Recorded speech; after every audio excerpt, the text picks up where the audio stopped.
Hey guys, welcome back to another episode of GM Fantasy. And in today's video, we're going to talk about the players that I think you have to absolutely leave your auction draft with. So let's get it going. So these players that I'm going to be talking about today, these are your top players, your elites, your blue collar, blue chip, whatever you want to label them. They're the top of the echelon when it comes to scoring fantasy points. And these are the guys that you absolutely need to have to win your leagues. These are the type of players that litter the rosters of championship rosters. They've always produced more or less. If not, if they're rookies, they just got a lot of promise. And I'm gonna try to keep it. I'm gonna list 5 players per position, I think, and I'm gonna keep them under 25 years old, just because I want you to sign these guys to 5-year deals, like the long-term deals there, and I want you to go like hard and fast on these guys. Make sure you get them. Quarterbacks, I'll go a little older, 30 years old, like not more than 30 years old, because then they'll be 35 by the time the 5th year hits. So we'll start with the quarterbacks. I'll list them my top 5, and then I'll talk a bit about each of them for a couple seconds there. So I got number 1, I got Josh Allen. Number 2, I got Lamar Jackson. Number 3, Jaden Daniels. Number 4, I've got Joe Burrow, and then number 5, I've got surprise, surprise. Maybe a little bias here, but I got Bo Nix. Now with Josh Allen, I don't really got to say too much. This guy is just a beast. He's finished in the top 3 probably the last 5 years. His rushing upside is phenomenal. The guy scores 10 plus rushing touchdowns a year, rushes for over 500 yards a year, not to mention with his passing volume. He's just a no brainer. The guy rarely gets injured. He's a leader. He's just someone that I'm targeting in every single draft I'm in. If you're watching my other videos, you can see that I got Josh Allen on both my contract league teams. He's just someone that I absolutely is a must have for me. Number 2, I've got Lamar Jackson. Very similar to Josh Allen. I think he carries more of an injury risk. His passing volume, mind you, last year was actually pretty freaking good, but for the years before that wasn't exactly the greatest. But you can't deny his rushing upside. He's a top echelon quarterback. Number 3 with Jaden Daniels, same thing. His rushing upside is just too good, and honestly, for his rookie year, man, this guy can throw some bombs downfield. So if they ever get some more weapons outside, man, this Jaden Daniels can jump up to number 2, if not number 1, very soon. He's got a lot of promise. I know he's only had played 1 year, but like, barring injury, this guy's going to be one of the top guys, no doubt.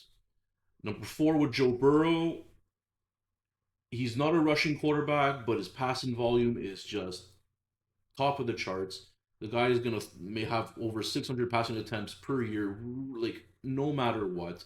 He'll hit 4,500 yards passing for sure. Be upwards of 40 touchdowns. The offense is gonna just be on the field 24/7 because, well, not 24/7, but they'll have to score 24/7 because the defense is so terrible.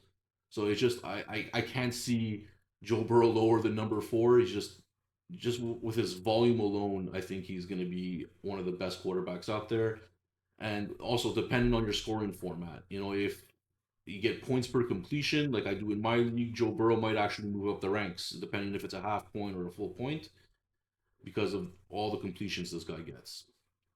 And number 5, I got Bo Nix. Now, I will admit I'm a little biased with this one. I'm a Denver fan, homer here, but I liked what I saw, and especially in a Sean Payton offense, he's like the first 4 weeks, you can see he was going through his growing pains, but after that, man, every week he just got so much better. And when it came down to the last few games of the year, man, he was a top 10, if not top 5 quarterback for his completions, his yardage, touchdowns. He even has some rushing upside, to be honest.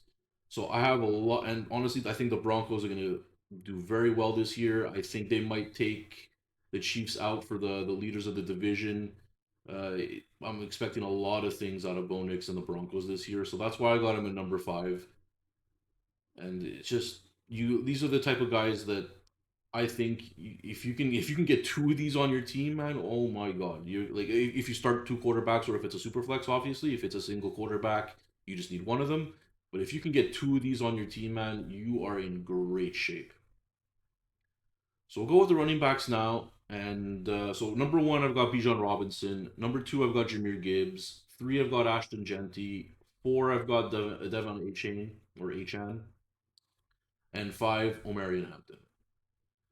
So with Bijan Robinson, not much to say about him. He had a ton of volume last year. You can tell he's now become the workhorse. Tyler Algier is now in the rearview mirror. He's been, I think, he had over 1,400 rushing yards. Yeah, at least I think 500, if not more, receiving yards. He's getting targets out of the backfield, getting plenty of carries. I don't see that changing whatsoever. I think that the Atlanta offense is going to be even better this year now that Penix has got a few games under his belt. So I'm expecting a lot of good things out of Bijan. Now he's probably going to be the most expensive guy to get, but if you get him, you're not going to be disappointed. Obviously barring injury, this is the same asterisk you put on every player here, barring injury. But I just don't see how he doesn't finish number one this year. Number two, I got Jameer Gibbs, very close to Bijan. The only thing that maybe why Jameer isn't 1B with Bijan is because of Montgomery. If Montgomery wasn't there, then I'd have like Bijan 1A and Gibbs 1B because he is that damn good. His explosiveness is out of this world. If your league has bonus points for big plays, then I would actually have Jameer over Bijan because he's gonna score those long touchdowns every single week. Well, maybe not every week, but every other week at least. So if even if he just matches what he does last year, you have nothing to complain about. This guy's going to be a league winner, and he won leagues for me last year. I'll tell you that. The last touchdown he scored in was a week 17, man. That won me the championship. So this guy is phenomenal. I highly recommend you go after him. Number three, I got Ashton Genty. Now, granted, it's a rookie. Why is he on this list? It's because he's under 25 and he's just got so much promise. The hype for him is outrageous. So little asterisk, he's a rookie, but I think he'll get the volume. They've got no one else other than Mostert's on the Raiders. So he's got all the workload saved up for him. I think with Geno Smith and I think with Geno Smith he'll the offense will be better is what I'm trying to get at, I guess. And I don't see them being behind in every game and like him not being able to rush. So see how that goes. But I have Ashton Genty as number three as a long term signing. So even in years down the road, they can improve the situation on the team, and he can even climb higher on this list. Number four, I got Devin Achan. This guy obviously a PPR monster. He gets so many targets out of the backfield. Now, obviously, this is super dependent on Tua being healthy, because I think you could see last year the difference in points per game that he had with Tua and without Tua. I think he was like at 19.5 points per game with Tua in, and down to like 9 points without. So this is super dependent on the quarterback situation. His passing volume is what makes him elite. He's got some injury risk because he's a smaller player, but like I said before, injury for asterisks for every player. But barring injury, man, I think he's a solid option. He's really young, and I could see him producing quite a bit. He could be a legendary running back with all his statistics this year. Number five, I've got Omarion Hampton, just like Genty, rookie, but I'm not worried about Najee Harris. Even if he does come back, like he's gonna be the backup man. At least by week six anyway, in my mind. And then Omarion's gonna take over.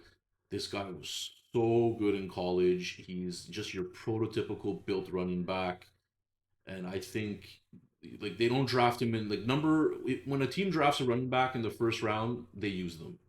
All right, it's almost a safe bet that they're going to be in the top echelon of fantasy points when you draft a running back in the first round. So it's just I think it's a safe player, and I think that the team could just get better as the years go, and you can see him rise in the ranks as well.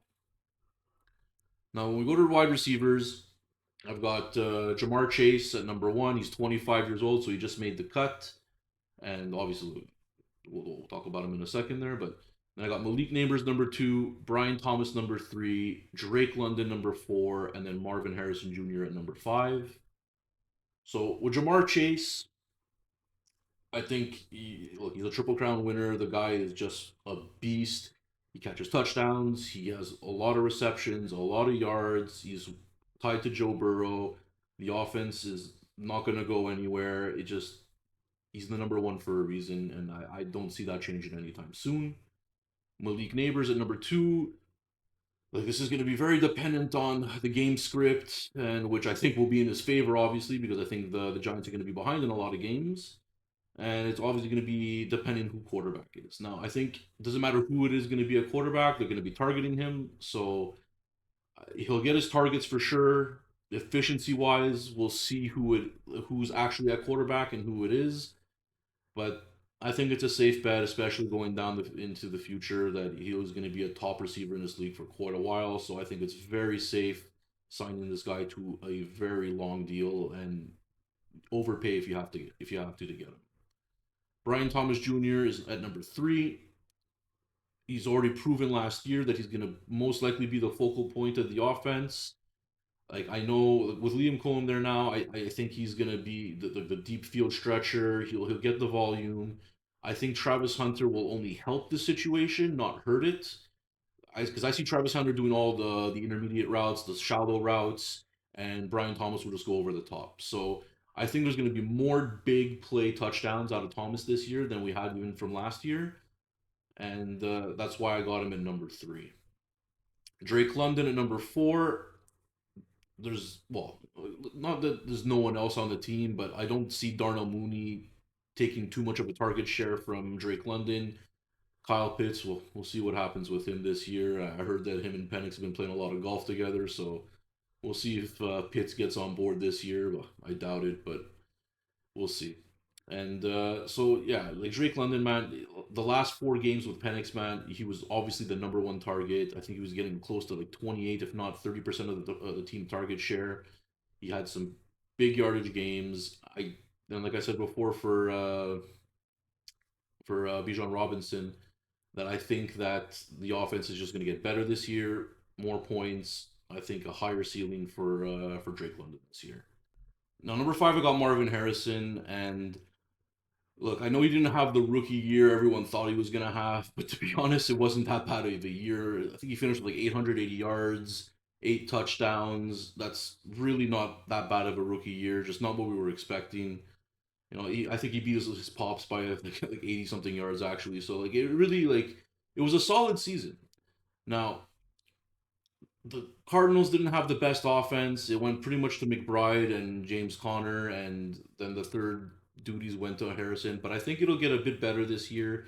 They've upgraded their offensive line. I think Kyler said he wants to run more, so it should open up more of a passing lane for Marvin Harrison. So I'm expecting him to do better. And honestly, like if he doesn't break out this year, he might break out in the next year or two after that. So that's why I want to bet on him and give him a long term deal. I think he's worth it, and I really think he's going to be one of the top receivers when it's all said and done.